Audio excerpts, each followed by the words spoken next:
하나님 아버지, 이 세상 살면서 내가 가장 잘한 일이, 내 생애 최고의 영광이 주님 만난 것인 줄 믿습니다. 하나님, 우리가 여기 태어나서 또 주님 만나는 성도들과 함께 만나게 해주신 이 일도 축복인 줄 믿습니다. 매일매일 신앙생활하면서 이웃에게, 가족들에게, 자신에게 들려줄 간증거리가 많게 하여 주옵소서.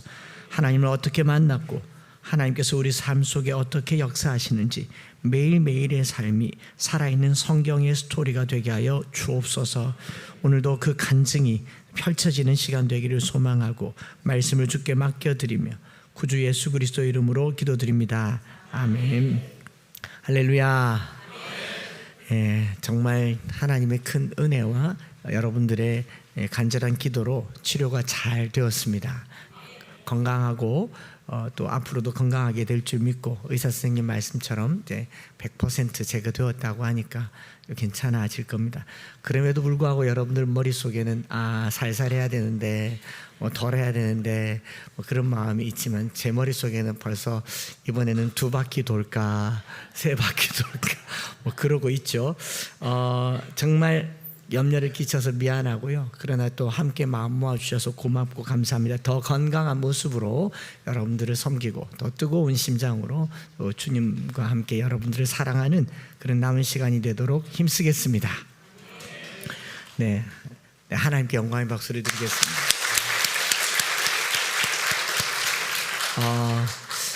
이제 5월이 가정의 달이죠. 이제 국가적으로 5월 한 달을 가정의 달로 보내면서 가족의 소중함을 발견하고 가족과 함께 하는 행사나 프로그램이 많습니다. 어린이날, 어버이날, 스승의 날도 거기 포함되어 있고, 그리고 부부의 날. 부부의 날이 며칠인지는 아시죠?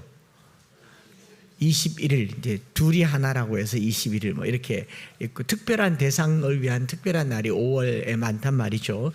그러나 해마다 가정의 달, 이제 5월만 되면 유난히 몸살하는 사람들이 있기 마련이겠죠. 누구겠습니까? 그 사람들, 부모들로부터 돌봄과 보호를 받지 못하는, 지지를 받을 수 없는 어린이는 어린이날이 제일 힘들 겁니다. 그렇지 않습니까? 그리고 또 부모가 없거나 자식으로부터 공경을 받지 못하는 부모는 어버이날이 없어졌으면 좋겠다, 이런 마음을 품기도 할 겁니다. 그래서 가정의 달, 가정의 날, 이런 날들은 그 가족이 있는 사람들에게는 그냥 한 번 더 가족을 생각하는 날이지만 상처와 아픔이 또 소록소록 솟아나는 날이기도 합니다. 오늘은 특별히 5.18 민주화 운동 기념하는 날이기도 하잖아요. 기념하지만 이게 기쁨이 되진 않습니다. 상처가 되고 아픔이 되고, 차라리 없으면 잊어버리겠지만 잊어버릴 수 없는 일이기 때문에 날을 정해서 기억하고 기념하는 거잖아요. 그래서 그렇기 때문에 성숙한 교회일수록, 성숙한 성도일수록 이 가정의 달을 이제 가장 괴롭게 보내야 하는 이들에게 진정한 가족이 되어주는 것이 성숙함을 나타내는 표지인 줄 믿습니다. 그래서 가정의 달에 우리 가족, 내 남편, 내 아내, 내 부모를 생각하면 그냥 일반적으로 사는 삶일 것이고, 성숙한 사람들은 가정의 달에 내 아이를 보면서 이 아이가 받는 사랑을 받지 못하는 누군가를 생각할 수 있으면 성숙한 사람이 되는 거죠. 내 아내와 남편 또 부모를 보면서 누군가 이 가족을 누리지 못한 사람들에게 더 큰 가족이 되어주는 그런 메시지를 던져주는 달이 가정의 달입니다. 그래서 실제로 가정의 달은 가족 안에 있는 소중함을 발견하는 것이 아니라 가족 밖에 큰 가족을 발견하기 위해서 만들어진 달이라는 것을 여러분 기억하셔서요, 자기 가족, 자기 부모, 또 자기 자녀에게만 잘하는 것으로 충분치 않다는 것을 잊지 마시기 바랍니다. 그래서 더 큰 가족이 되어주는 것, 사실 우리 개개인의 가정들은요, 생일 지켜주는 것만으로도 충분해요. 그렇지 않습니까? 부모님들도 부모님 생일, 자녀들 생일, 결혼 기념일 지켜주는 것만으로도 충분합니다. 그러나 크리스마스나 가정의 달에는요, 가정을 이룰 수 없는 사람들에게 가족이 되어주는 날이 특별한 기념일이 되는 것이죠.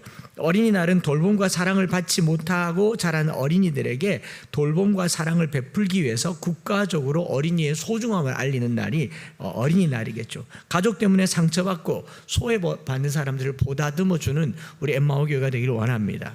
또 어버이날도 마찬가지입니다. 자녀들이 없거나 섬길 부모가 없어서 가슴 아리를 하는 어른들에게 특별한 위로와 돌봄이 되는 날을 기념하는 게 어버이날인 것이죠.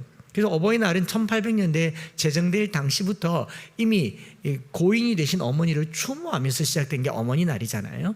또 어린이날은 3.1 운동이 시작되고 3.1 운동이 나오고 난 이후로 1928년도에 소파 방동환 선생님이 국가가 주권을 잃었지만 어린아이들에게는 주권, 독립된 인격체로 돌봐줘야 한다고 해서 생긴 게 어린이날인 걸 두고 본다면 혜택을 받지 못한 사람들에게 혜택을 나누어 주는 게 이 가정의 날의 특별한 메시지다라는 겁니다. 그래서 그런데 지금은 그렇지 않죠. 자녀들을 선물로 그리고 놀이동산과 여행에 눈뜨게 만드는 날이 이제 어린이날입니다.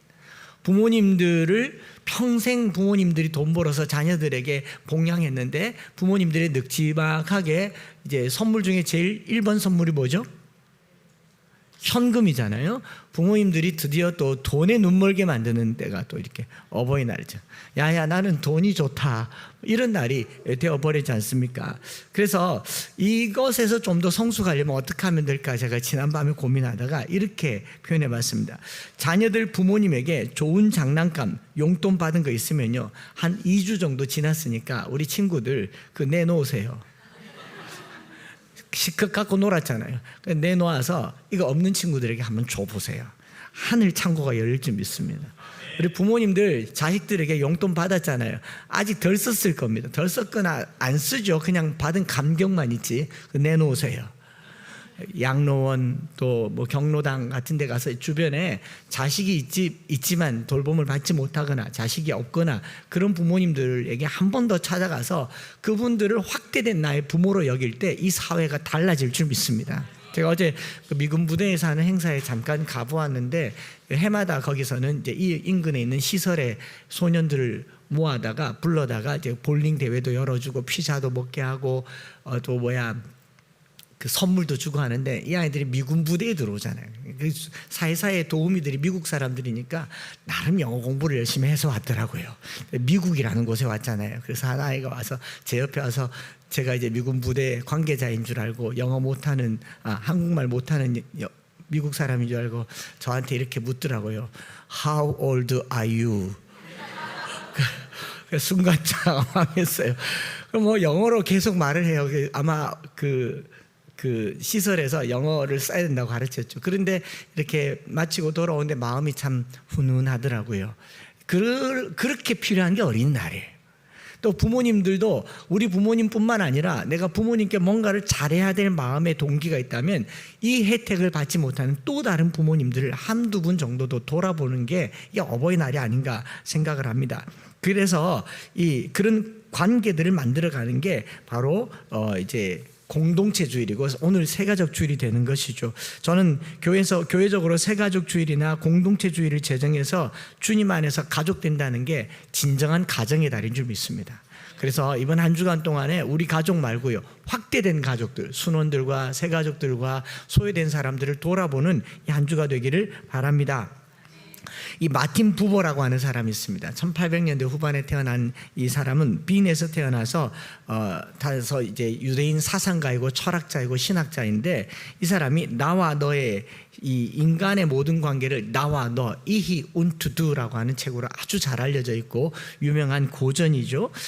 이게 이제 이 마틴 부버라고 하는 사람이 이 책을 쓰면서요 이 세상에는 나와 너의 관계가 있고 나와 그것 I and you가 있고 I and it이라고 하는 두 가지 관계가 있는데 우리 인생이 참다운 삶을 살기 위해서는 나와 그것이 아니라 나와 너라고 하는 인격적인 관계를 맺어야 된다라고 주장을 합니다. 가정의 달에 이게 좀 중요하다 싶었던 게 지금 가정의 달에 보내는 행사들은 나와 너입니까? 나와 그것입니까? 우리 아이들이 가정의 달에 부모님 만나 좋아합니까? 선물 받아 좋아합니까? 자녀들이 부모님들이 자녀들에게 돈 받아 좋아합니까? 자녀들 얼굴 보는 걸로 좋아합니까? 나와 그것의 관계가 다 돼 있는 거죠. 그런데 이 유한한 물질 세계에서 그것이 사라져 버리면 결국 나만 남게 되니까 다시 외로워진다라는 거죠. 그래서 나와 그것이 아닌 나와 너의 관계로 발전하는 것이 진정한 관계다라고 하는 것을 보면서요, 참다운 인간의 내면을 발견하기 위해서라도 나와 너의 관계를 맺어야 한다라고 얘기를 하고 있거든요. 그러니 이 한 주간 동안요, 서로를 볼 때에도 부부 사이에도 뭐 아주 옛날에 아주 100만 년쯤 전에 제가 제 아내에게 이제 결혼 기념일이라고 여보 네 뭐 해줄까 물었더니 저희 집사람이 그냥 던지는 말이었는데 제겐 의미심장하게 들리더라고요. 반짝거리는 거 갖고 싶다. 와, 깜짝 놀랐어요. 한 번도 그런 말을 써본 적이 없는. 그래서 교동시장에 갔잖아요. 교동시장에 가서 이렇게 반짝거리는 걸 두루두루 보고 사진을 막 찍어서 보여줬어요. 금가락지 시장 가서 이게 좋나 했는데 집사람이 기다려봐라, 칠곡에서 교동시장까지 택시 타고 왔더라고요. 직접 봐야 된다는 거죠. 저희 관계는 부부 관계가 아니라 나와 그것의 관계였습니다. 100만 년 전의 얘기입니다. 지금은 아닙니다. 뭐 끼고 다니지도 않아요. 그런데 우리 대부분의 관계가 이렇게 형성되더라라는 거죠. 그래서 가정의 달을 그렇게 보내지 말자. 선물 주고 용돈 주고 받음으로 가정의 달을 보내지 말고요, 서로 소중하게 여기고 또 그 소중히 여김을 받지 못하는 사람들에게 소중한 마음을 전하는 그런 나와 너의 관계를 맺어가시기를 축복합니다. 오늘 우리가 읽은 데살로니가 전서 2장의 말씀이 나와 너를 가장 극명하게 보여주는 본문이에요. 뭐 구체적으로 설명할 본문의 해석들도 많지만 딱 오늘에 맞는 말씀이다, 하나님께서 그렇게 주셨다라는 생각을 하는 게, 사도 바울이 데살로니가라고 하는 곳에서 새 안식일에 복음을 전했습니다. 시간으로는 3주일 정도 되고 또 길게 머물러도 6개월 되지 않은 아주 짧은 시간 데살로니가에 머물면서 복음을 전했어요. 그럼에도 불구하고 바울이 한 1년쯤 지난 후에 데살로니가 교인들에게 쓰는 편지의 내용치고는 봐도 세 주 보거나 뭐 길게 봐도 몇 달밖에 보지 못한 사람들에게 참 가식적으로 친절하게 쓰고 있다. 알면 얼마나 안다고, 친하면 얼마나 친한다고, 그 짧은 시간 만났던 데살로니가 교인들에게 얼마나 친절하고 가족 같은 친밀한 표현들을 쓰고 있는가. 이 장에 보면 다른 장과 유난하게 다른 친밀한 어휘들이 많은데 그 중에 형제들아라는 표현을 이 데살로니가 전서 전체에서 이 장이 제일 많이 씁니다. 형제들아, brothers and sisters라는 말을 쓰면서요, 여기 1절, 9절, 14절, 17절에 형제들아라는 말을 쓰잖아요. 제가 예전에 그 새가족 부를 할 때 어떤 여자 청년이 새가족으로 왔는데 제가 환영을 하면서 반갑게 맞았는데 자기가 나중에 그러더라고요. 저를 보면서 아니 저 목사님 나를 언제 봤다고 이렇게 나를 친한 척하나, 가식전에 그 영업용 아닌가, 뭐 그런 생각을 했다고 그래요. 저는 사실 아니거든요. 여러분, 목회자가 성도들을 볼 때 이 세상 죄 가운데 살다가 교회를 걸어오는 이 모습은요, 너무너무 영광스럽고 승리하는 모습이에요. 여러분들이 교회까지 오는 발걸음이 쉽겠습니까?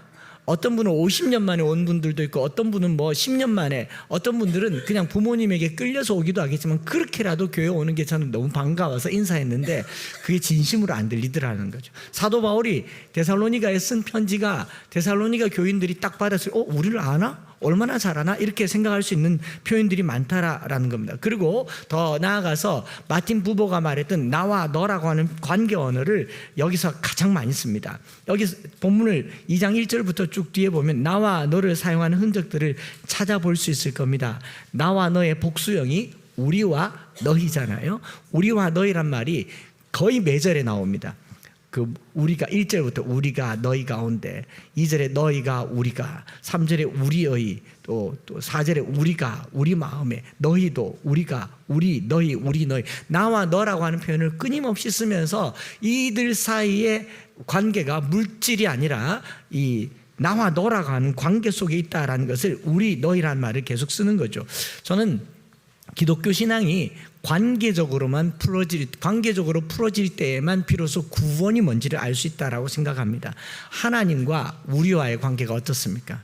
하나님께서 구약성경 또 신약성경 전체 우리를 말할 때 나는 너의 하나님이 되고 너희는 내 백성이 될 것이다. 나는 너희 아버지가 되고 너희는 나의 자녀가 될 것이다. 우리와 하나님과의 관계 속에 있는 게 기독교 신앙입니다. 그런데 기독교 신앙이 아닌 다른 종교들은요, 나와 그것으로 되어 있습니다. 여러분, 부처님하고 친하게 지내려고 절에 갑니까?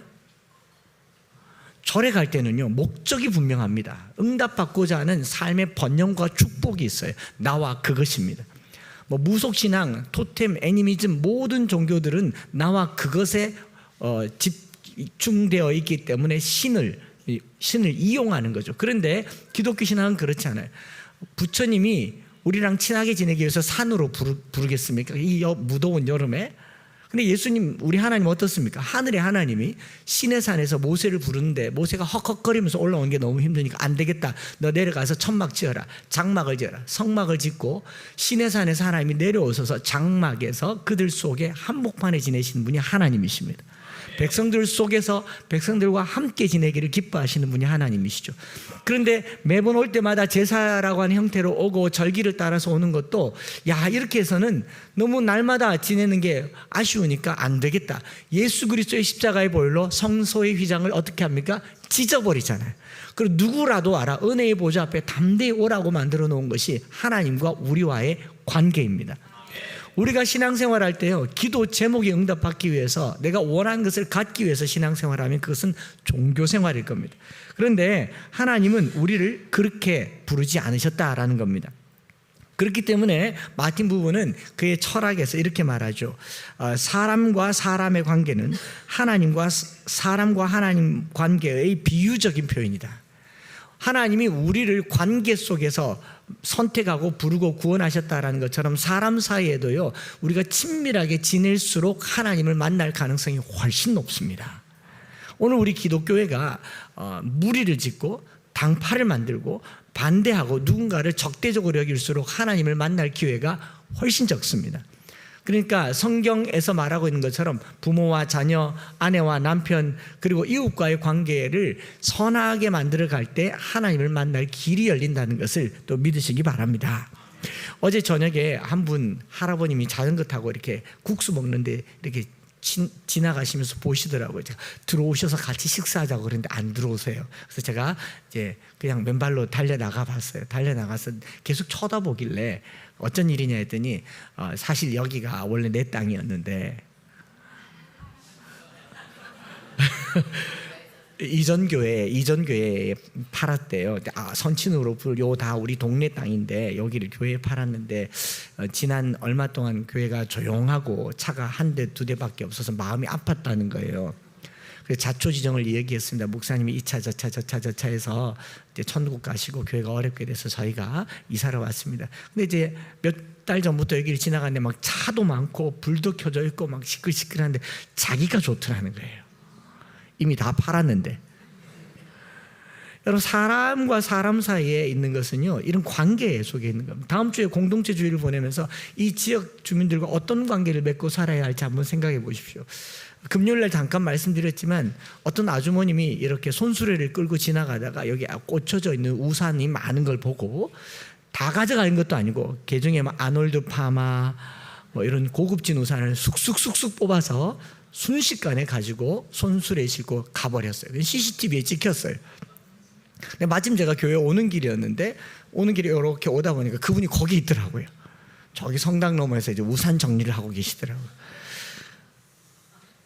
어떻게 했겠습니까? 그래서 얼른 찾아가서 내렸습니다. 그래서 아줌마! 라고 말하진 않았고요. 아주머니, 그 필요하시면 언제든지 달라 하십시오. 필요한 대로 계속 드리겠습니다.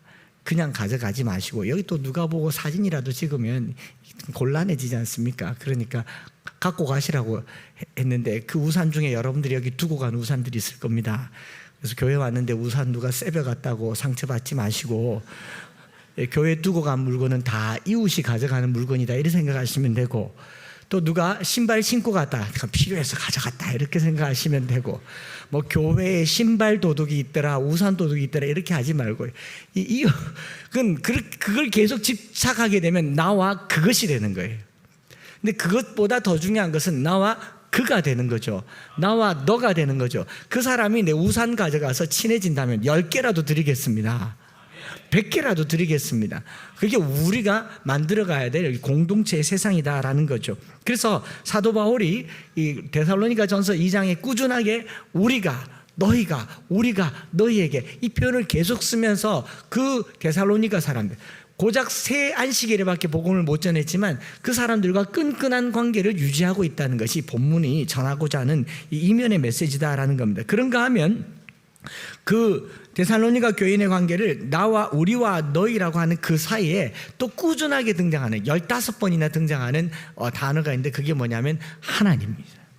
그래서 일반적으로 나와 너라고 하는 이제 존재론적인 실존적인 관계를 이야기하는 것은 세상의 철학이라고 보지만 기독교인들의 관계는요, 나와 너 사이에 하나님 계신다라는 거예요.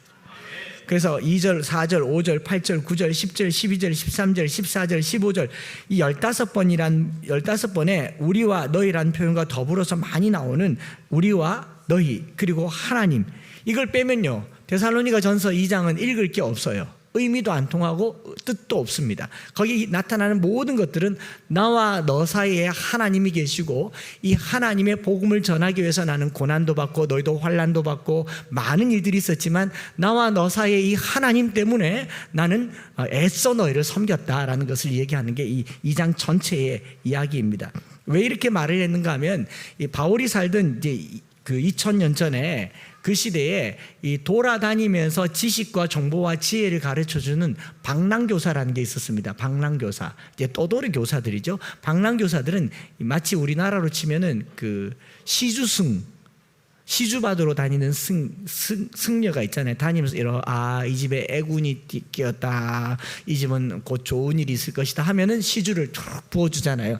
2000년 전에도 하나님의 말씀이든 아니면 그리스의 철학이든 이런 철학들을 전해주면서 돈을 받는 사람들이 있었어요. 방랑교사라고 얘기합니다.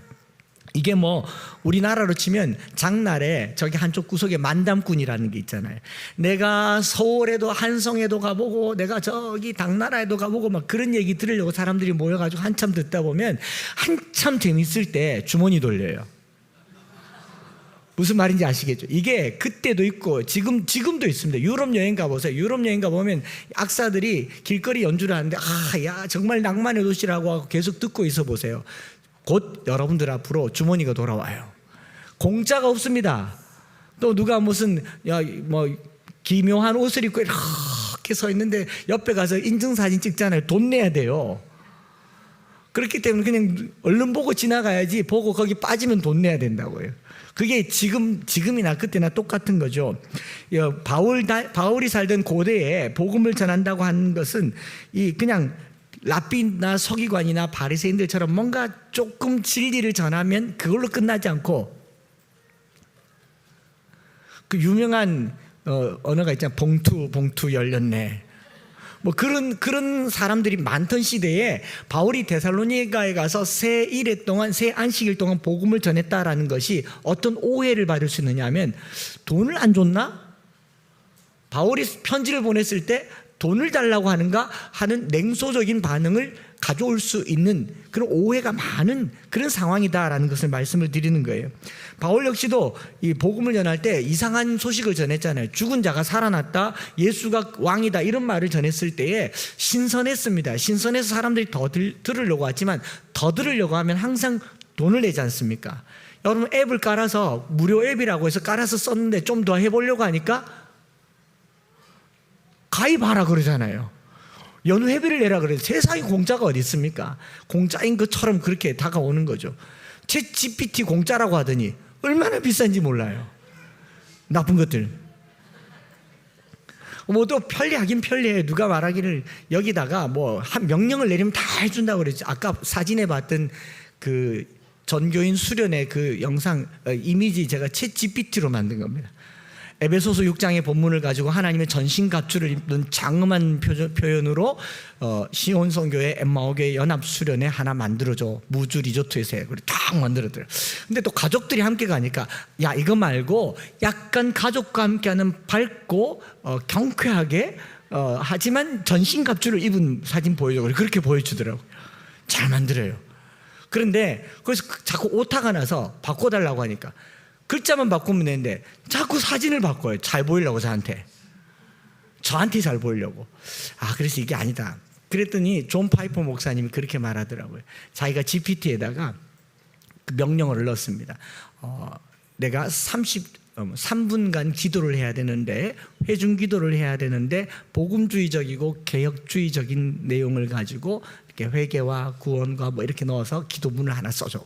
기가 막힌 문장을 쓴 거예요. 그 기가 막힌 문장을 쓴 거예요. 근데 그 문장을 다 읽고 나서 존 파이프 목사님이 이렇게 말합니다. 너희가 입술로는 나를 경외하되 마음은 내게서 멀도다. 이 인공지능이 만들어 놓은 문장이 영혼이냐 마음이냐. 우린 좋은 결과물을 기대하기 때문에 쓰지만요, 거기는 영혼이 없잖아요. 그걸 내가 한다고 내 마음이겠습니까? 어설프더라도 허투루 살더라도 손 갖고 사십시다. 자꾸 하면 돈 내라 한다니까요. 돈 내야 돼요. 그러니까 바울을 방랑교사로 여기는 사람들에게 나와 너희의 관계, 우리와 너희의 관계가 우리와 물질의 관계가 아니라 우리와 너희라고 하는 관계에 매여 있다라는 것을 말하기 위해서 이 장을 쓰는 겁니다. 여러분, 교회 생활은요, 물질 생활이 아닙니다. 교회 생활은 뭐 목회자가 성도들이 예수 믿으면 좋습니다라고 하는 게 성도들이 많아져서 헌금이 늘어나서 이걸로 뭘 하고 땅 사고 건축하고 이런 게 교회 생활. 그럼 나와 그것일 겁니다. 그 신앙생활은요, 나와 너입니다. 우리와 너희인 것이죠. 제가 교회 처음 개척했을 때 우리 선배 목사님 중에 한 분이 그러더라고요. 한 목사, 너 교회에 귀인이 있나? 귀인요? 귀신은 다녀갑니다. 사탄이 막 반대하고 이랬으니까. 근데 귀인이 뭡니까 했더니, 왜 그 있잖아, 왜 의사, 뭐 사업가, 뭐 이렇게 임직원 이런 사람인데, 그런 한 사람이면 성도 10가정보다 낫다 이렇게 얘기하더라고요. 여러분, 하나님은 의사 한 사람보다 성도 10가정의 영혼보다 의사 한 사람을 더 좋아하는 분이십니까? 근데 목회라는 목회자의 머릿속에도 교회를 나와 그것으로 여기게 만들 때 교회는 위태로워질 수 있다라는 거죠. 나와 그것이 아니다라는 겁니다. 그래서 물론 교회가 물질의 필요가 왜 없겠어요. 그러나 가장 중요한 것은 나와 하나님, 나와 여러분들의 관계가 온전해질 때에만 그것은 교회가 되는 줄 믿습니다. 사도 바울은 데살로니가 교회를 개척할 때요, 어떤 보상이나 명예를 바라지 않았다라는 겁니다. 오히려 더 많은 수고와 애를 썼지만 성도들에게, 데살로니가 교인들에게 방랑 교사들처럼 어떤 대가를 바라지 않았다라는 것을 여기 써놓은 거예요. 데살로니가전서 2장 9절에 형제들아, 우리의 수고와 애쓴 것을 너희가 기억하리니 너희 아무에게도 폐를 끼치지 아니하려고 밤낮으로 일하면서 너희에게 하나님의 복음을 전하여노라. 너희에게 어떤 누를 끼치지 않으려고, 어떤 대가를 받지 않으려고 오히려 더 많은 애를 쓰고 더 많은 수고를 하였다. 그리고 심지어는 내가 일하면서까지 이 일을 하였다. 나는 너에게 아무 대가를 바라지 않는다. 너희와 나의 관계는 뭐 give and take, 나와 그것이 아니라 너희와 나와의 관계는 하나님으로 충분하다라는 것을 말하고 있는 거죠. 당시 방랑교사들처럼 대가를 바라고 복음을 전하는 것이 아니라는 겁니다. 삶으로 복음을 전했고 섬김으로 복음을 확증했습니다. 성도들에게 짐이 되지 않으려고 수고를 많이 하는 겁니다. 제가 열심히 목회를 하면서 여러분들에게 내년에 뭐 사례 올려달라고 그럴까? 여보? 그러면 저는 방랑교사가 되는 거예요. 서로의 필요를 채워주는 과정에서 살아가는 거죠. 저희 엠마오 교회 개척하면서 우리 장로님, 지금 장로님들과 함께 레위기 공부하면서 그렇게 했었어요. 성도가 많아진다고 목회자의 대우가 좋아지면 이거는 나와 그것이다. 그러니 어떻게 살아야 되는가? 성도들의 삶과 평균적으로 해서 똑같은 삶을 살면 좋겠다. 11조를 온전하게 내는 성도들이 있다면 그 11조만큼의 삶을 살면 좋겠다. 성도들이 건강해지면 나도 건강해지고, 성도들이 약해지면 나도 약해지고, 그렇게 되면 좋겠다. 이제 그런 시점쯤이 된 것 같아요. 그러면 전 내년에 훨씬 사례를 많이 받을 수 있겠다. 아멘 안 하셔도 돼요. 이걸 관심을 많이 가지면 나와 그것이 된다고요. 근데 목회자인 저에게 관심은 여러분들입니다. 여러분들이 내는 물질이 아니고요, 우리가 만들어내는 재물이 아니고 여러분들의 영혼이 잘 되고 범사가 잘 되기를 축복합니다. 그래서 사도 바울이 수고하고 애썼다라고 얘기합니다. 데살로니가전서 그 2장 8절에 그 이유를 이렇게 말하죠. 9절 바로 앞절에 같이 한번 읽어볼까요? 우리가 이같이 너희를 사모하여 하나님의 복음뿐 아니라 우리의 목숨까지도 너희에게 주기를 기뻐함은 너희가 우리의 사랑하는 자 됨이라. 바울 자기 자신과 데살로니가인과의 관계를 그것으로 만들지 않고 사랑으로 만들어가고 있다는 거죠. 오늘 우리가 사랑하기 때문에 뭐한다? 목숨도 아깝지 않은 관계가 되기를 원합니다. 제가 여러분들을 사랑해서 목숨을 아깝지 않게 다 내어 놓아서 내년에라도, 아니 너무 복잡하게 생각하지 마십시다. 제 목숨이 다 해서 여기서 하나님께 드려진 바가 되었을 때 강단이니까 제 아내에게 말할게요. 우리 남편 교회를 위하다가 목숨을 다 바쳤는데 이 교회가 나를 돌봐주지 않는다, 이런 말 하지 않을 아내인 줄 믿습니다. 왜냐하면 사랑했잖아요. 사랑하기 때문에 다 드려도 아깝지 않은 그런 관계가 되기를 원합니다. 우리도 서로가 서로에게 사랑하기 때문에 다 줘도 아깝지 않은 그런 관계가 되기를 소망합니다. 사랑하기 때문에 복음을 전하는 것이고 더 나아가서 목숨도 주기를 마다하지 않는 관계라고 말했기 때문에 바로 또 한 절 더 위로 올라가 보면 사도 바울이 그래서 권리나 권위도 주장하지 않은 겁니다. 7절, 우리는 그리스도의 사도로서 마땅히 권위를 주장할 수 있으나 도리어 너희 가운데서 유순한 자가 되어 유모가 자기 자녀를 기름과 같이 하였다라고 말하죠. 자기의 생계를 위해서 재정 지원을 요구할 권리가 있었습니다. 복음을 전했잖아요. 교회가 세워졌잖아요. 그러니 너희가 나를 좀 도와주라 라고 말할 권리가 있습니까? 없습니까? 있어요. 그럴 권위도 있습니다. 그런데 그런 권위를 주장하지 아니하고 뭐라고요? 도리어 유순한 자가 되어서 유모가 자기 자녀를 기름과 같이 하였다. 사실 사도 바울은 장가도 안 가본 사람입니다. 어미의 마음을 어떻게 알겠어요? 아내 자식을 길러보지 않았는데, 그런데 여기서 어머니 이미지를 써요. 바울의 입장에서는 아버지 이미지를 써야 되는데 어머니 이미지를 씁니다. 사랑에 필요한 언어이지 않겠습니까? 그래서 어머니 이미지를 가지고 유모, 어머니가 자기 자녀를 기름과 같이 너희를 잘 돌보았다라고 말하는가 하면 아버지 이미지는 저기 뒤에 11절에도 나와요. 아버지가 자기 자녀에게 하듯이 권면하고 위로하고 경계했다. 무슨 말이냐면요, 사랑을 베풀 때는 어머니가 자식들을 돌본 것 같이 사랑을 베풀었고, 권면하고 경계하고 훈계할 때는 아버지의 지혜로 힘을 다했다. 이 말은 내가 너희들을 자녀를 기름과 같이 때로는 아버지처럼 때로는 어머니처럼 최선을 다했다라는 말입니다. 하나님께서 제게 주신 말씀이라고 그렇게 받았습니다. 우리 엠마오교회 성도들을 때로는 아버지처럼 때로는 어머니처럼 때로는 자식처럼 잘 섬기고 잘 돌보겠습니다. 아멘 안 하셨으니까 그만큼만 하겠습니다. 제가 이 말씀을 이렇게 읽으면서 무슨 생각을 했냐면, 도대체 이 짧은 기간, 말씀드렸잖아요. 새 안식일 혹은 6개월, 이 짧은 기간에 데살로니가 교회와 바울 사이에 무슨 일이 있었는가? 여러분 그걸 생각해 보자는 겁니다. 오늘 특별히 새가족 주일이잖아요.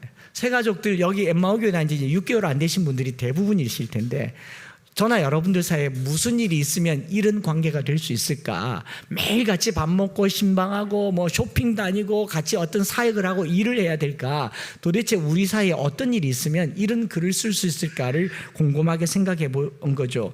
데살로니가 교회는 바울이 복음을 전한 지 몇 달도 되지 않아서 세워진 교회이고, 그리고 그 시점으로부터 1년쯤 지난 후에 쓴 편지글이니까 데살로니가 교회는 이제 개척한 지 1년 남짓된 아주 신생교회란 말이죠. 개척교회란 말입니다. 그런데 바울이 이 교회를 향해서 목숨도 아깝지 않다, 너희를 어머니가 자식을 돌보는 것처럼 금이야 오기야 돌보았다, 아버지가 자녀들에게 하듯이 지혜와 훈계로 권하였다, 폐를 끼치지 않으려고 밤낮으로 일하면서 너희를 섬겼다라고 말하고 있잖아요. 무슨 일이 있었겠습니까? 바울은 데살로니가 교인과 자신과의 관계를 나와 그것으로 여기지 않고 나와 너로 만들어 갔다라는 거죠. 나와 너로. 그리고 여러분 교회를 세우면요, 특별히 교회를 개척하면 목회자가, 제가 개척하면서 경험해 보기도 했지만 개척하는 목회자들에게 있어서 가장 큰 위험 중에 하나는요, 제왕이 됩니다. 제가 개척했잖아요. 모든 결정을 제가 할 수 있죠. 심지어는 어떤 목사님들이 교회를 중이 싫으면 저를 떠나는 거지, 여러분 다 나가세요, 다 나가라 그래요. 내가 주인인 거잖아요. 그런가 하면 교회가 조금 부흥하고 교회가 성숙하면 차를 좀 바꿔주시면 안 될까요? 라고 묻지도 않아요. 그냥 바꿔요. 집도 더 좋은 집을, 대우도 더 좋은 대우를, 심지어 이제 제 나이쯤 되면 교인들과 의논해서 노후에 대한 것들이 계속 늘어나. 제가 이렇게 말하는 건 제 무덤 파는 일인 것 같은데, 어느 날 여러분들이 이 설교 갖고 와서 목사님 그래 말했잖아요 라고 오늘만 올리고 지우겠습니다. 그런데 그 교회의 성장세에 따라서 대우가 달라지고 노후가 달라지고 차가 바뀌고 심지어는 세습까지 하게 되는 이런 세상은 나와 그것이죠. 목회자가 성도들이 목적이 아니고 이 땅에서 성도들을 섬기라고 보낸 그 목적에서 흐트러져서 성도들을 통해서 나의 노후와 나의 재물과 나의 명예를 얻는 것이 목회의 본질이 되어버린 겁니다. 굉장히 그릇된 목회고 위험한 목회를 하고 있는 겁니다. 제 주변에도 큰 교회가 퇴직금을, 교회 목회 은퇴금을 천문학적인 숫자의 은퇴금을 받았는데, 그리고 그럴만 하다라고 얘기합니다. 그럼 저희는 그런 거 받을 만 못합니까? 굉장히 그릇된 자본에 젖은 물질의 생각을 가지고 있는 거죠. 그는 나와 그것으로 만드는 거예요. 교회는요, 나와 그것으로 존재하는 것이 아니 되기를 원합니다. 서로를 바라볼 때요, 나와 너로 바라보고 우리와 너희로 바라보고 우리 사이에 하나님이 계시는 그런 관계가 되기를 축복합니다. 그랬기 때문에 2절에 고난과 능력 중에도 하나님의 복음을 전했고, 4절에서는요 오직 하나님께 옳게 여기심을 입어 복음을 위탁받았으니 우리가 이와 같이 말함은 사람을 기쁘게 하려 함이 아니요 오직 우리 마음을 감찰하시는 하나님을 기쁘시게 하려 함이라. 이게 첫 번째 기도 제목입니다. 오늘 우리가 이 교회에서 나와 그것이 아니 되려면요, 우리와 여러분들과 우리 사이에 하나님을 기쁘시게 하는 목적 있는 신앙생활 하시기를 축복합니다. 하나님을 기쁘시게 하기 위한 관계가 성도들의 관계입니다. 하나님을 기쁘시게 하는 관계로 자라가기를 축복합니다.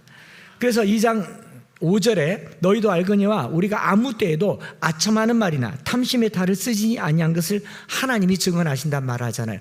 아첨하는 말, 탐심의 탈을 쓰지 않는단 말은 우리 관계를 좀 잘해가지고 물질을 한 푼이라도 더 뜯어내려고, 당시에 방랑교사들처럼 가머니솔로 저 사람의 주머니를 여는 거. 어떤 목사님은 주머니가 회개의 진정한, 물론 맞는 말입니다. 근데 주머니를 열었는데 아무것도 없으면 어떡하려고요? 그분은 회개할 게 없는 사람입니까?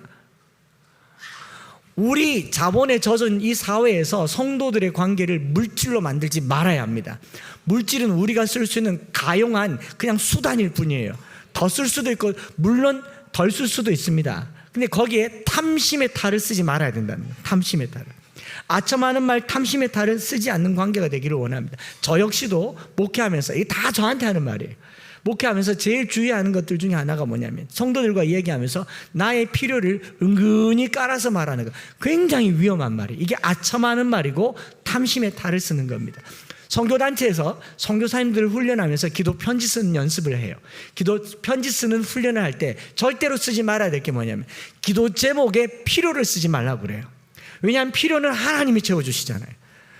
기도 제목에, 제가 그런 기도 제목도 받아본 적이, 우리 딸이 사춘기인데 평생 그런 말 안 했는데 가죽 잠바를 입고 싶다고 합니다. 가죽 잠바를 위해서 기도해 주십시오. 그걸 뭘 기도해요? 사주면 되지. 그 기도를 하는 사람 얼마나 부담스럽겠습니까? 필요한 거는 본인이 하나님께 기도하시고요. 그래야 하나님이 채워주시는 거잖아요. 그렇지 않습니까? 은근하게 뭘 자꾸 얘기해요. 저는 그렇게 말해요. 선교단체에서는 그렇게 얘기합니다. 필요한 거는 요구사항이라고, 성도들에게 직접 구하라고. 땅 사야 되는데 5천만 원 필요합니다 라고 말하면 되는데, 땅 사는데 5천만 원 필요한데 기도해 주십시오. 여러분, 자기가 기도해야죠. 제가 저희 비전센터 지을 때, 시간 좀 갔지만 비전센터 지을 때 그 공사 중에 당장에 한 달 정도 1억이 필요했던 적이 있었습니다. 큰 돈도 아니었어요. 1억이었어요. 그때 우리에겐 너무 큰 돈이었는데, 그래서 막 강대상에서 기도하는데 아무리 머리를 굴려도 방법이 없어요. 그 소장은 당장 현금이 필요하다고 얘기하고, 그래서 돈이 많은 분에게, 대구에서 1등, 2등, 3등 하는 분에게 이제 이메일을 보내고 또 찾아가서 만나 뵀습니다. 그럼 장로님이세요. 큰 회사입니다. 그 1000억 부자입니다. 1억이 무슨 큰 돈이겠습니까? 제가 달라고 한 것도 아니고 빌려달라고 한 달 후에 돌려주겠다고. 근데 응답이 이렇게 나왔어요. 교회의 짐은 성도들과 함께 기도하는 게 맞습니다. 너무 섭섭하더라고요. 너무 섭섭해서 강단에 올라와서 기도를 한 하나님 속상해요. 섭섭해요. 그런데 그때 하나님이 말씀하시더라고요. 도울 힘 없는 인생을 의지하지 말고 나를 의지해라. 그래서 그때부터 주여 기도회가 시작됐습니다. 제가 강단에서 계속 주여 하니까 저기 뒤에 앉은 한 분 집사님이 어느 날 제게 와서 그렇게 말하더라고요. 목사님, 주여 좀 하지 마세요. 왜요? 목사님이 앞에서 자꾸 주여 하니까 뒤에서 네가 해라. 여러분, 우리는 그냥 주여만 하면 되는 겁니다. 그럼 사람들에게 나의 필요를 아첨하는 말로 와서 아유 귀걸이 예뻐요 말은 저 주세요로 말로 들리기 쉬워요. 그 목걸이 어디서 샀어요라는 말은 하나 주세요라는 말로 들리기 쉽다고. 목회자나 성직자는요, 내 필요를 은근하게 사람에게 말할 수 있는 아주 탁월한 은사가 있는 사람들입니다. 제가 좀 고기가 당기는지 다리에 힘이 없습니다. 이러면 안 된다고요. 사도 바울이 아첨하는 말이나 탐심의 탈을 쓰지 않았다라고 얘기하잖아요. 거칠애로 말하지 않았다는 겁니다. 우리 사이에 하나님만 두시기 바랍니다. 우리와 너희 사이에 그것을 두지 말아야 된다라는 거죠. 이게 하나님을 기쁘시게 하는 거예요. 왜? 채우시는 이가 하나님이시기 때문에 그렇습니다. 두 번째로 함께 기도하는 것은 오늘 우리의 관계가 서로 본받음으로 발전하는 관계예요. 2장 14절을 같이 한번 읽어볼까요? 시작. 형제들아, 너희가 그리스도 예수 안에서 유대에 있는 하나님의 교회들을 본받는 자 되었으니 그들이 유대인들에게 고난을 받음과 같이 너희도 너희 동족에게서 동일한 고난을 받았느니라. 바울은 자신이 데살로니가 교인과의 관계를 둘만의 특별한 관계로 두지 않았어요. 나와 너라고 얘기하지만 우리라고 묶어두지 않고요, 우리의 관계를 특별한 관계로 묶어두면 소위 말해서 눈 감고 아웅해요. 우리 엠마오 교인들은 저와 여러분들만 있는 거예요. 다른 데 가시면 안 돼요. 다른 거 보시면 안 돼요. 오직 여기서만 잘하고 살고 먹고 주무시기 바랍니다. 이렇게 계속 가다 보면요, 발전이 있겠습니까? 없겠습니까? 발전이 없잖아요.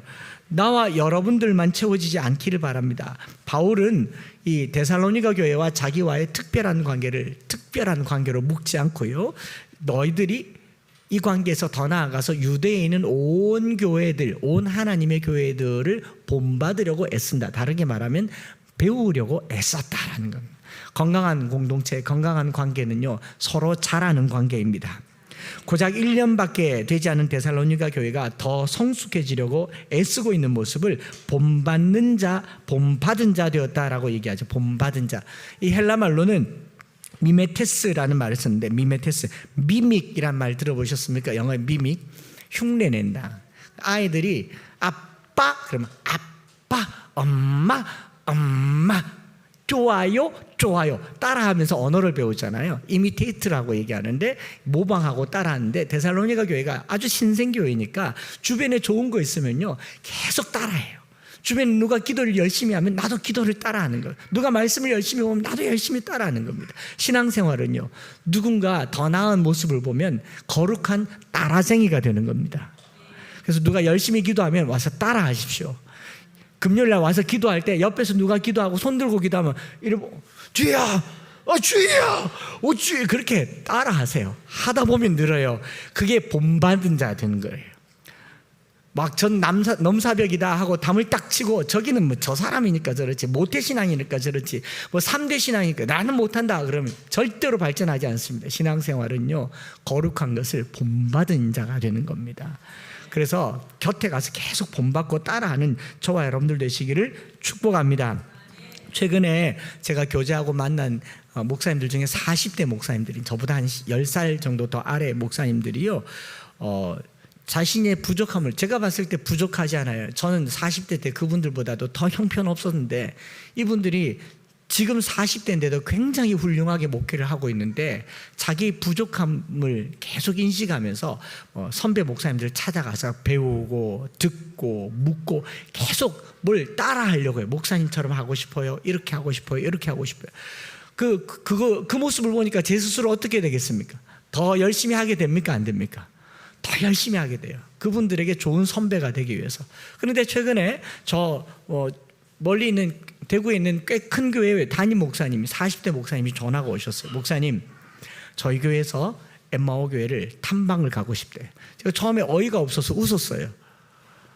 목사님, 누가 누구 교회를 탐방한다고? 우리가 지금 그 교회 가서 보고 배워야 되는데. 아닙니다, 목사님. 저희 교회 리더들이 리더 훈련을 마치고 한 30명 정도가 30명이 엠마오 교회 오면 자리가 없습니다.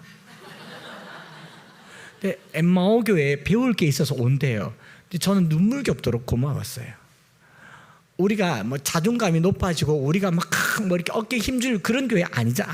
아무것도 없고 딱 봐도 보잘것없는 교회에 누군가가 배우러 온다고 하는 게 너무 기뻤고, 근데 그분들이 젊고 큰 목회를 하는데, 제가 그 목사님 잘 알아요. 아버님 때부터 훌륭한 목사님이신데 뭔가를 배우려고 한다는 게 너무 마음에 감동이 됐어요. 여러분, 신앙생활요, 배우려고 해야 돼요. 배우려고 하는 겁니다. 뭔가 좋은 것이 있으면 본받으려고 해야 됩니다. 주변에 본받을 만한 사람이 있으면요, 따라다니십시오. 지난주에도 말씀드렸지 않습니까? 따라다니세요. 네, 니랑 밥 한번 먹자. 의아함은 그래 하는, 경상도 말로 이거 전문 용어입니다. 한번 따라해 보십시오. 의아함은 그래 할 수 있노? 지금 당황스럽죠? 네. 어떻게 하면 그렇게 할 수 있나? 표준말로 번역하면 그렇습니다. 성도와 교회는요, 여러 교회들에게 본이 되는 것을 본받아 자라가는 교회입니다. 세 번째로, 하나님을 함께 바라보는 관계입니다. 바울과 데살로니가 교인들은 서로 떨어져 있지만 하나님의 영광을 위해 동행하는 관계였습니다. 그래서 바울은 얼굴을 보지 못했지만 마음은 거기 보고 있다, 함께 있다라고 말하죠. 17절과 18절에 형제들아, 우리가 잠시 너희를 떠난 것은 얼굴이요 마음은 아니니 너희 얼굴 보기를 열정으로 더욱 힘썼노라. 그러므로 나 바울은 한 번 두 번 너에게 가고자 했으나 사탄이 우리를 막았도다.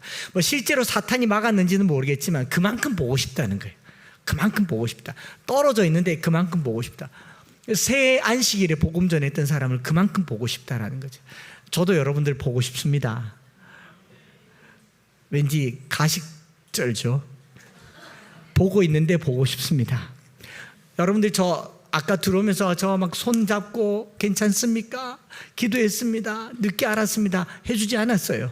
저 역시도 그런 관계로 함께 하나님을 바라보는 관계가 되기를 원해요. 말씀의 결론이 이런 거죠. 19절과 20절이 2장의 결론입니다. 같이 한번 읽어볼까요? 우리의 소망이나 기쁨이나 자랑의 면류관이 무엇이냐? 그가 강림하실 때에 우리 주 예수 앞에 너희가 아니냐? 너희는 우리의 영광이요 기쁨이니라. 주 예수 앞에 서 있는 바울과 데살로니가 교인, 함께 하나님을 바라보고 있잖아요. 함께 하나님을 바라보면서 옆에 서 있는 이들을 영광으로 여기고 있는 겁니다.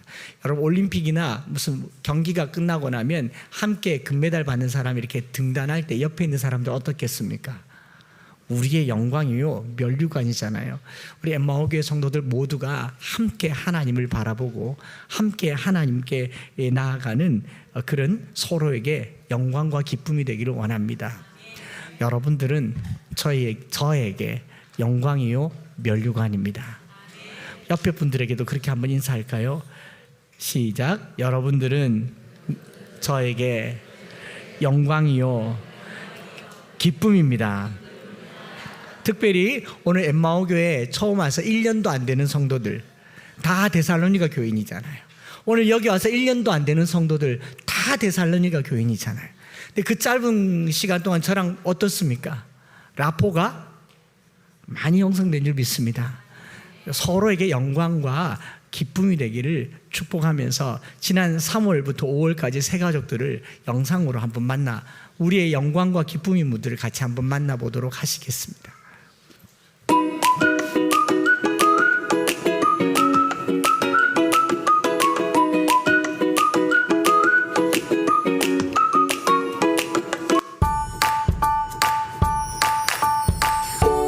혹시 얼굴이 빠진 분들이 있을 수 있습니다. 그러니까 양해해 주시면 됩니다.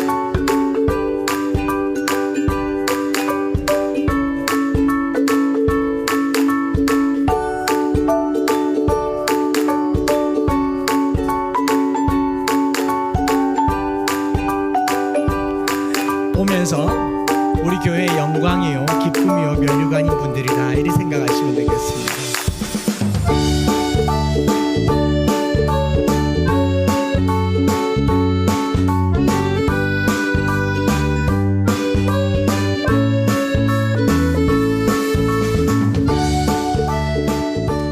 네,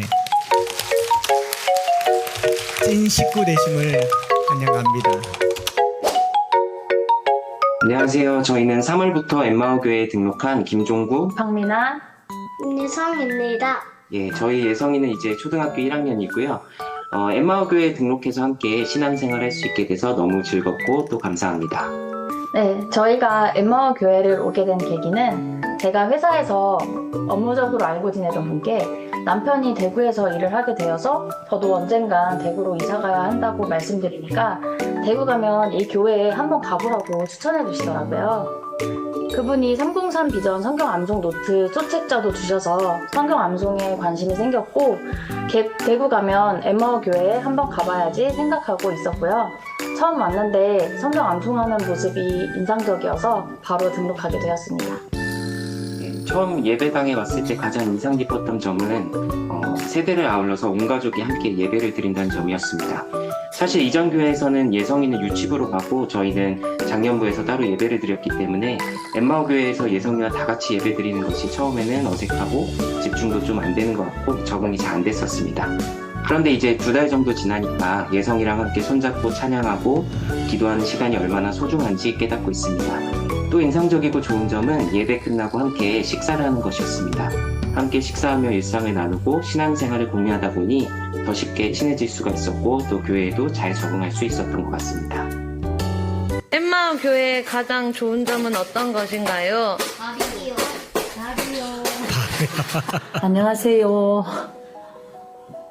제가 엠마오 교회를 오게 된 것은 성경 가르치고 성경 읽고 배우는 교회가 없을까 하는 마음으로 제가 그런 교회를 찾고 있는 중에 롬팔28 책을 보고 제가 엠마오 교회를 선택을 했습니다.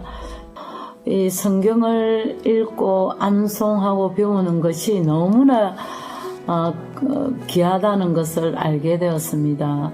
그리고 또한 저희 후대들이 성경을 많이 읽고 암송하고 배워서 성경 가리키는 교회 엠마오 교회를 오게 되었습니다. 저는 교회를 원래 다녔었고 13년 정도 안 다니다가 단일 기도의 영상을 보고 용기를 내서 다니게 되었습니다. 그런데 힘들었던 부분은 저는 집 앞에 1분 거리도 기차 타고 교회를 나가지 않았던 사람이에요. 그런데 제가 고속도로 타고 30분 정도 칠곡까지 와야 되더라고요.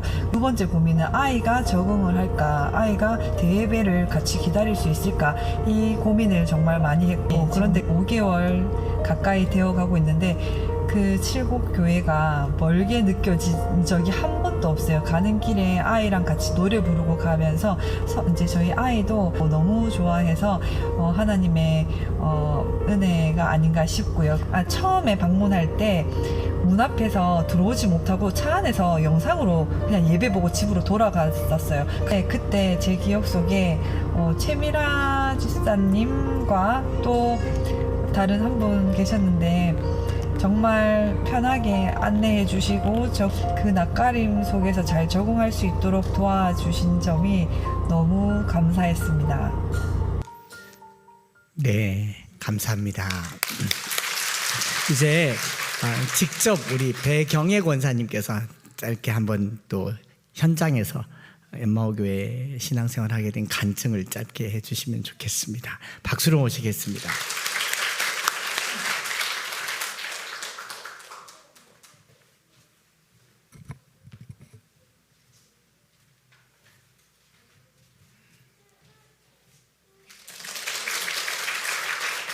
반갑습니다. 먼저 하나님께 엠마교회로 보내주신 은혜를 감사드립니다. 저는 원래 달서구에서 칠곡까지 집이 칠곡으로 10년 전에 이사를 왔어요. 달서구까지 10년 정도 이제 신앙생활을 하다가 주일날은 괜찮더라고요. 주일날은 봉사도 하고. 근데 수요 예배를 가다 보니까 제 직장이 동명인데 경상도 말로 셀이 밟고 가도 한 시간이 넘어요. 수요 예배를 참여를 해도 한 1시 반 정도밖에 예배를 못 드리겠더라고요. 그리고 이제 새벽 기도를 갔어요. 그는 이제 집 가까운 데 갔는데 열심히 이제 기도 생활을 하고 있는데 어느 날 주일 지나고 갔는데 그 비밀번호 도록 있잖아요. 도화록. 그게 딱 설치가 돼 있는 거예요. 저는 비밀번호를 모르잖아요. 그 누가 이제 그분 성도들이 오시면 들어가겠는데 들어갈 수가 없잖아요. 그래서 이제 하나님께 기도를 하기 시작했어요. 하나님, 집 가까운 곳에 교회를 주시든지 아니면 교회 가까운 데 집을 주시든지 이제 계속 이제 기도를 하기 시작했어요. 그런데 이제 기도응답이 이제 부모님을 모시게 된 계기가 됐어요. 친정 부모님이 저희랑 같이 사시게 됐는데 집을 먼저 주시대요. 하나님 응답하시고. 그래서 이제 퇴사를 하고 교회를 막 찾으러 다녔죠. 이제 쇼핑하듯이 막 다녔어요. 주일 되면 요 교회 갔다 저 교회 갔다가 막 하는데 하나님 응답이 않으신가 하고 있는데 우리 후배 집사님께서 언니 엠마오 교회 한번 와보세요. 말씀도 너무 좋고 예배가 너무 은혜스럽고 그래서 한번 왔죠. 그동안에 제가 잠자던 영혼이 깨어나는 것을 실감을 하게 됐어요. 일주일 내내 목사님 말씀이 생각이 나고 다른 교회는 제가 뭐 대형 교회, 소형 교회 다 가봐도 계속 잠이 오고 그냥 그때뿐이었는데 말씀이 이 교회는 다르다. 그러고 난 뒤에 이제 남편이랑 의논을 해가지고 몇 번 오고 그래도 이제 미련을 못 버리고 다른 교회도 한 번 갔는데 남편이 나는 엠마오 교회 갈 거래요. 그래서 이제 그러면 정해졌다 이러고 있는데 복병이 나타났어요. 저희 아버님께서 그 다른 교단 장로님이신데 본인은 죽어도 그 교단에 있는 저 교회로 가시겠대요. 그 다른 데는 이상하게 그 뭐 주일날도 덥다고 아이스크림 사 먹고 이런 교회는 안 가겠대요.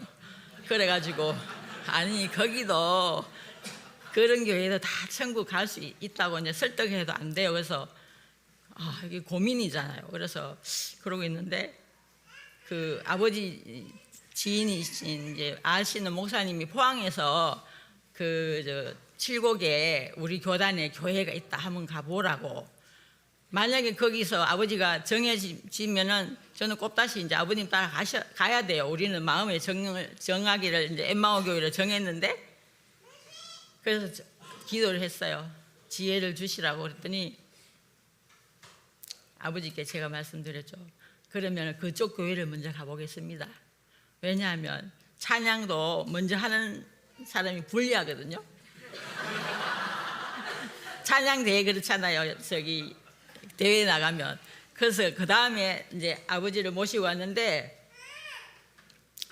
야야 좀 시끄럽기는 한데 젊은 목사님이 참말로 말씀을 잘 전해주시더라.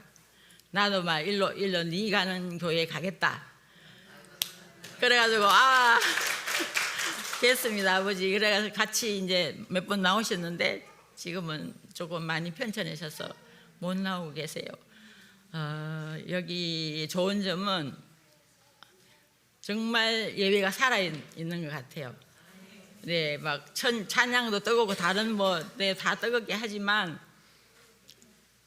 제가 잠자는 신앙인이 아니라 이제는 살아있는 신앙이 됐구나 하는 그 마음이 너무 강해지고 그래서 엠마오 교회 오기를 잘했다 이 생각이 듭니다. 감사합니다.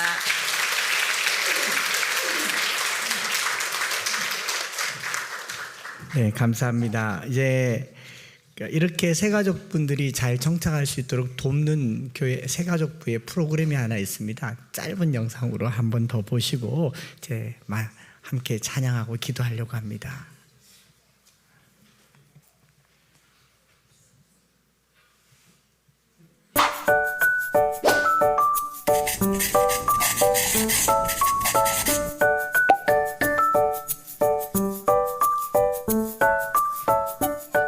안녕하십니까. 어교체 일기생 임재명 신주현 집사입니다. 엠마오교회에 오신 것을 환영합니다. 어교처는 어수와 엠마오교회는 처음이지 줄임말입니다. 이런 성도님들은 필수적으로 다녀가셔야 합니다.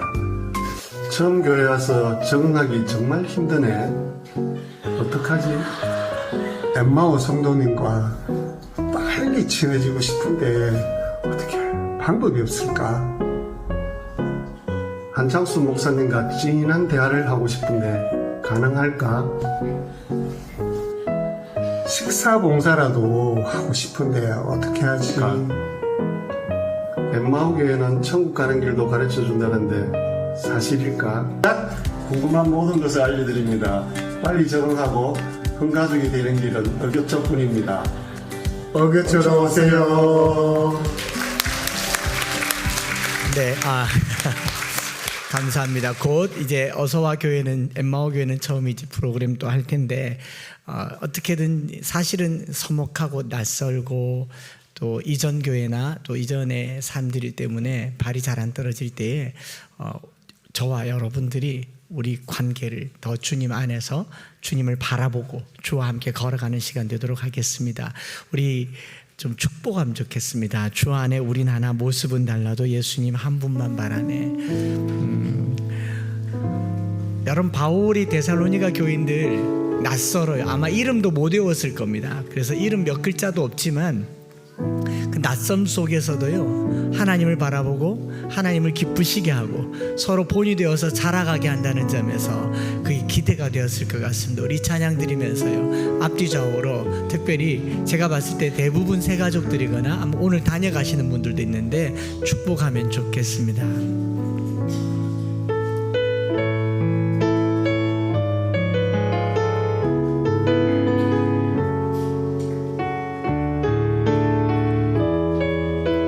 주 안에 우린 하나 모습은 달라도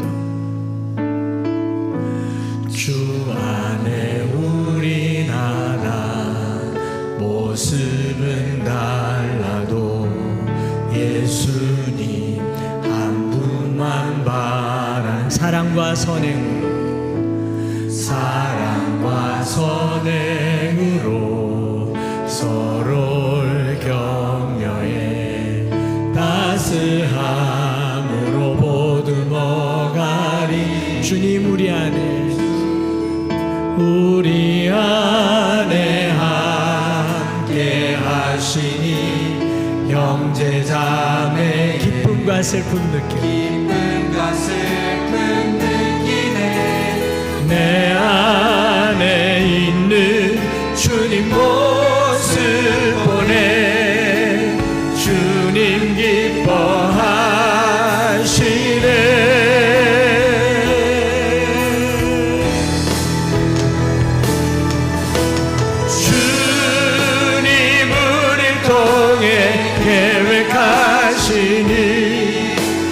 부족한 입술로 찬양하게 하시니 주님 우리를 통해 계획하시니 너를 통해 하실 기대.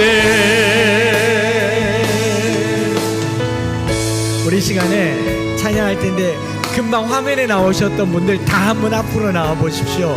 박수로 맞이하시겠습니다. 이분들을 손을 내밀어서 축복하면 좋겠습니다. 그리고 아직 등록하지 않으셨지만 또 함께 하시는 우리 식구들이 있으면 같이 오셨으면 좋겠어요. 위로 올라오십시오. 이 위로 제 옆으로 다 오십시오. 주 안에 우린 하나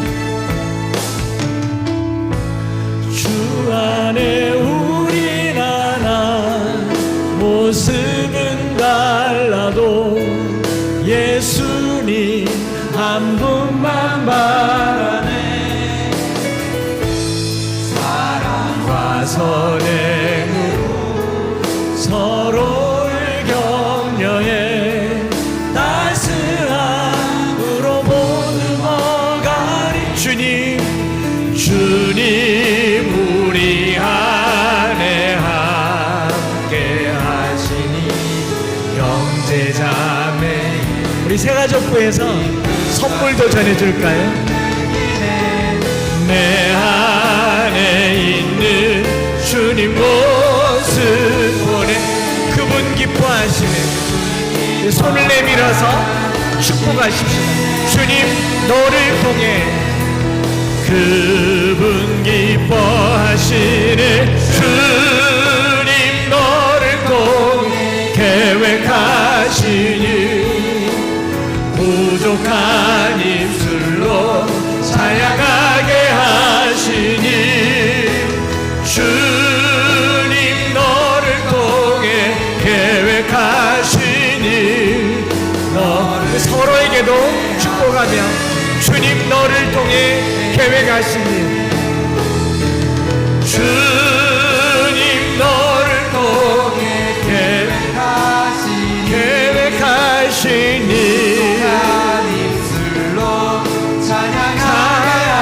하시니 주님 너를 통해 계획하시니 너를 통해 하시니 기대. 우리 시간에 한번 서로를 위해서 특히 앞에 계신 너무 앞에 서 있는 것도 낯설 겁니다. 여러분들도 똑같을 거예요. 그런데 바울은 이런 사람들 보면서요 기쁨이요 영광이요 면류관이라고 얘기했어요. 바울에게 있어서 기적인 거죠. 새 안식일에 복음 전했는데 그들이 믿음 안에서 사랑의 수고와 믿음의 역사와 소망의 인내 가운데 고난 가운데 자란 것을 봤지 않습니까? 본받아 자라가는 교인들 될 수 있도록 우리와의 관계가 주님을 가운데 두는 관계가 될 수 있도록 하나님을 가운데 두고 너희와 우리가 될 수 있도록 우리 이분들을 축복하시고 또 여러분들을 축복하시고 이 한 주간 동안 내 삶의 부부관계에 가족의 관계에 인간관계에 하나님 역사해 달라고 우리 시간 주여 한번 부르짖고 합심해서 기도하겠습니다. 주여 살아계신 하나님 아버지 감사합니다. 특별히 오늘 3, 4, 5월 새가족들과 함께 새가족 주일로 예배드리며 하나님 우리의 기쁨이요 면류관이고 영광인 사랑하는 형제자매들을 허락하여 주셔서 감사합니다. 하나님 이리 성도들과 함께 믿음 안에 자라가게 하여 주시고 믿음의 역사와 사랑의 수고와 소망의 인내 가운데 고난과 환난과 핍박이 있어도 자라가기를 원합니다. 주님 우리를 통해 계획하신 일 우리 부족함을 통하여서 이루어가게 하여 주시고 하나님 우리를 향한 하나님의 계획이 이루어지기를 원합니다. 서로 격려하며 돌봄 가운데 나와 그것이 아니라 나와 너의 관계 속에 하나님의 복음을 전하고 하나님을 기쁘시게 하고 서로 본이 되어서 살아갈 뿐만 아니라 하나님을 향하여 함께 걸어가는 귀한 공동체가 되게 하여 주시옵소서. 살아계신 하나님 아버지 감사합니다. 가정의 달에 우리가 우리 가족뿐만 아니라 확대된 주님 안의 자녀들로서 서로를 돌아보는 가정의 달이 되기를 원합니다. 부모님의 돌보심이 빈약한 곳에 찾아가게 하여 주시고 자녀들의 공경이 없는 곳에 찾아가서 공경이 되게 하여 주시옵소서. 뿐만 아니라 서로가 서로에게 새 가족이 된 것과 같이 어머니가 유모가 자녀를 돌봄과 같이 아버지가 자식들을 훈계함과 같이 우리 온 가족이 되어서 서로에게 목숨까지 아깝지 않은 그런 사랑하는 관계가 되게 하여 주시옵소서. 서로의 관계에 어떤 대가도 물질도 필요가 없는 사랑으로 충만한 하나님으로 충만한 교제가 되게 하여 주시옵소서. 특별히 3, 4, 5월 새가족들을 하나님께 맡겨드립니다.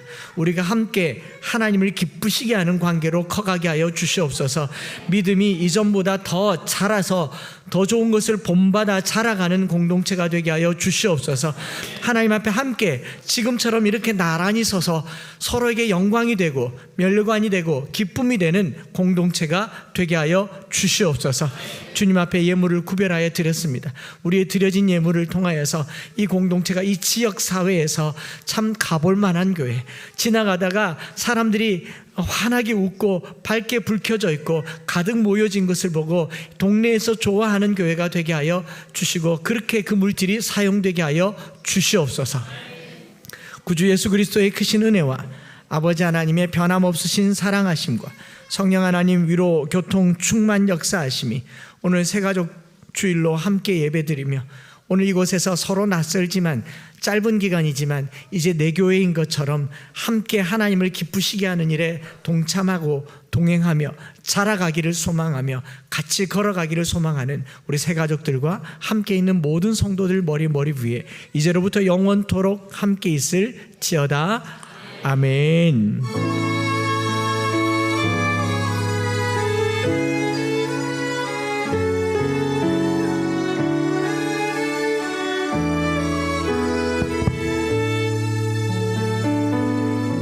아멘. 우리 크게 한번 박수하시겠습니다. 네, 그 소문난 맛있는 밥 맛있게 드시고 그러지 하시겠습니다.